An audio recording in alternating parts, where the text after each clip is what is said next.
I always liked funny women when I grew up. I was raised by a single mom, so women being like, was my three sisters. My whole life, I've raised two girls.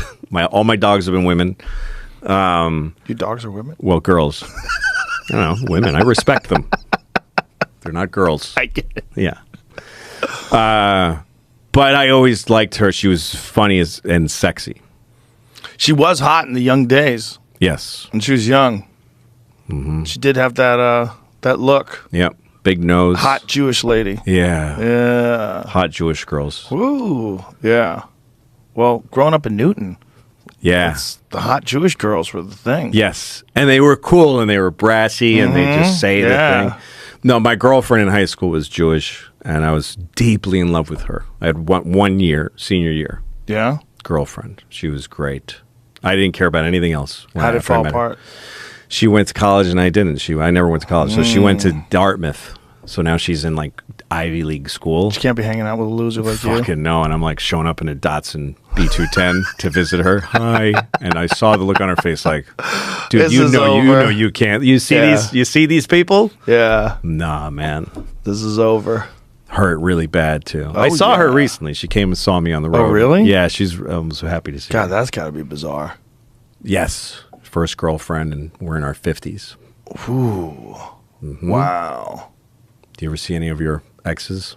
No, not. I ran into my ex from high school when I was 25 or 26 in New York. Oh, it's not that far after. No, it wasn't that far after, but it was interesting. It was like we were kind of adults now. Yeah. And we hung out in a little bit, but then we went on a little road trip together, and she was so annoying. Mm-hmm. She was so annoying that I faked that I had – my friend called me up, and I faked that I forgot to take him somewhere so I could get rid of her. I go, I'm so sorry, I forgot. My friend Johnny's on the phone. What the fuck are you talking about?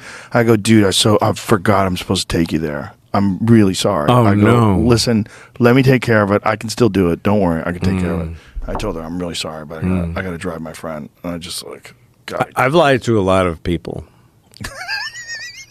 That was a good one. Yeah. That was one that I really wish I hadn't done it. I really wish I had confronted her and said, listen, I know, because she drove from like D.C. to visit me, but it was awful. It was awful. She was just nagging. She would just like, don't do this, don't do that. Like I try to listen to music in the car. She's like, I don't want to hear that.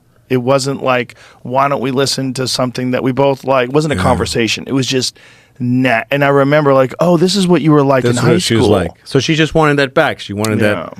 I think for some people, that's a way of showing affection, I don't think it was with her. No, it was like she was just a really strong girl, and she became a strong woman. She was very smart and just very rigid in what she wanted and what she didn't want, and she just was, for lack of a better term, she was a bitch.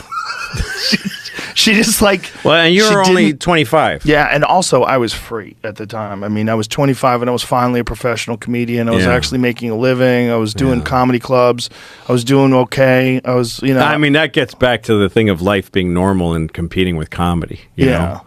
Because comedy is a weird life. It's too much fun. I was like, you're not going to drag me into this shit. I know where this goes. This goes to me being a henpecked husband, and you're yelling at me because I didn't do what you wanted me to do. It's like, no, and you're sleeping until 2 PM if you feel like it, right? And you're working. Oh, it's a joke to call it work. Yeah, you're hanging out with guys that you like, and you're just out and meeting anybody you want. And you're in New York City. You're like living Miles Davis's life. Yeah, it was even worse than that because I was hanging out at pool halls too. Oh yeah. So that was my pool hall days. So all day long, this is what my day was. I'd wake up whenever, I'd go to the gym, I'd get a workout in, and then I would go to the pool hall. And I would go to the pool hall in the afternoon, and I'd hang out with the guys. We'd play pool, we'd talk shit, we'd have some lunch or whatever, and then I'd go do shows. So I'd do shows at night, and then I'd come back to the pool hall at midnight, 1 o'clock in the morning, and it would be packed. And those fucking animals would be in there gambling and talking shit and doing drugs, and they would stay up till 5, 6 o'clock in the morning, and then we would go to the Star Diner in Mount Vernon, New York, and we'd eat cheeseburgers, and like a cheeseburger deluxe. So it was a cheeseburger with like coleslaw slaw on it and pickles and onions. And then I'd go to sleep and I'd wake up and do it all again. So I had this life of just like being around these degenerate bachelors. Yeah. They were fun people with great stories, and they Sure. were always gambling. Everybody was gambling. And we're just playing pool all the time. And to this girl who's telling me, don't play that music. I don't like that music. I go, well, what do you like? Like, she was just like, everything was like, you know, No, I remember don't those- chew that way. Don't do this. Don't do that. Especially in New York, because it was wide open and it was infinite and open all night. And I remember those early years in my 20s living in New York, and I would do sets till 4 a.m. sometimes. It was like the improv on 44th and 9th, was like the last set was like $350 on a Saturday. It was something crazy like that. How many people were in the audience? None, like no, but like 350? barely anybody. But you kept going, you know, just all night shows. Like I had a motorcycle because you could get to shows faster through traffic. You could do 8-9 shows a night. And then you just get paid cash, and I mean, it was a great life. And then me and like Kevin Brennan and Dave Attell and a guy named Dan Vitale, who just passed away, and a few other guys used to go to the diner on the Westway Diner on 9th Avenue. And the Westway was all the street came into Westway. Like everybody that's out hustling, you know, Midtown and Times Square. And back then, Times Square was still filthy. And so there was always like a table of vice cops and then like a table of transvestite hookers. And they're out on the street. They're after each other. But everybody goes to the same diner. So it's like Wile E. Coyote. Yeah, it's like Wile E. Coyote and the whatever. sheepdog. And they punch in. Yeah. How you doing, buddy? Morning, Sam. Yeah. It was Yeah. like that. And the cops always had their guns show, you know, their shoulder holster guns show. And there'd be a table of comics. Wow. And we would just sit there and eat fucking Greek food and, you know, and just hang out and watch this weird, you know. I was so happy then. I was just so happy. It's such a fun time. Yeah. You know, you don't really know what's going to happen. You hope that you make it. You hope you can continue to make a living. Yeah. But it's such a fun time of complete freedom. I really enjoyed that. I loved it. It was enough to pay my rent in New York City.